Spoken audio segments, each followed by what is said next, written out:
Hello everyone, Chuck Northside Guy. I am really excited to share this video with you today.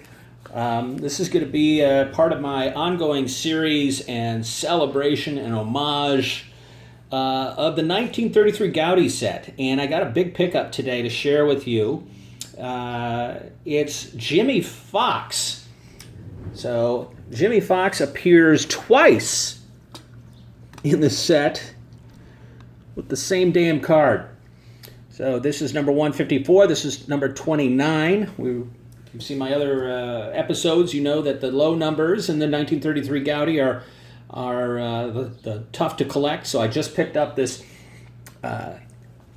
29 in a 5.5. Received it this afternoon. Rushed it into video production here. But you see, it's the same card. And you might say to yourself, as I've said to myself, why on earth are you spending all this money on the exact same card? And all I can say, guys, is that I'm obsessed with building this entire set. And so it's a set collector's OCD, if you will. So it kind of stinks because the Jimmie Foxx is, after the Ruth and the Garrigs in the set, the most expensive card. So no surprise, let's refresh our memory of Jimmie Foxx.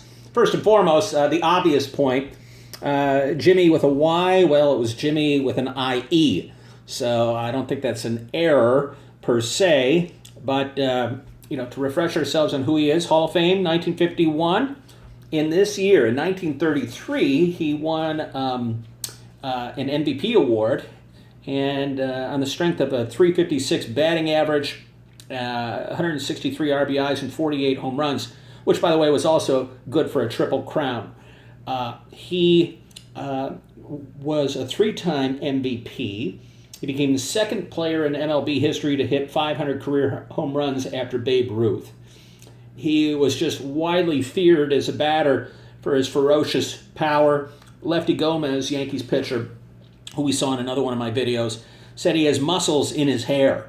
So many muscles that, in fact, he hit a ball into the third deck of the left field stands at Yankee Stadium, which was obviously a very rare feat. So Jimmie Foxx presented here in just a wonderful two examples of a vintage card from this classic set. I want to make a comment about the hobby right now. I've been watching with great interest and total agreement that the prices on 80s and 90s and modern cards in baseball and basketball and football are just gone crazy. And I like to collect the modern stuff. I like to do that with my sons as a way of connecting with them. However, I just am not participating in this craziness that's seeing prices just shoot up. Instead, I've sought what I call quieter sections of the vintage market, and so I find that the hysteria, the retail therapy that's taking place while we're all shut in hasn't really impacted like 1954 Topps. And obviously the Hank Aaron is hot. But among the others, I'm picking up PSA 7s at a very reasonable rate and pace and a lot of volume out there. Where I'm actually seeing in vintage, so my advice to the way I'm playing this is I'm saying I'm not going to play the modern. I'm going to go into vintage where the pricing is steady, certain, not so volatile. And so that's one point I wanted to make. Two, there is an exception. As you may have, I posted, I think back in November or December, that I was starting my T206 journey. And prices in the T206 world have just exploded as well.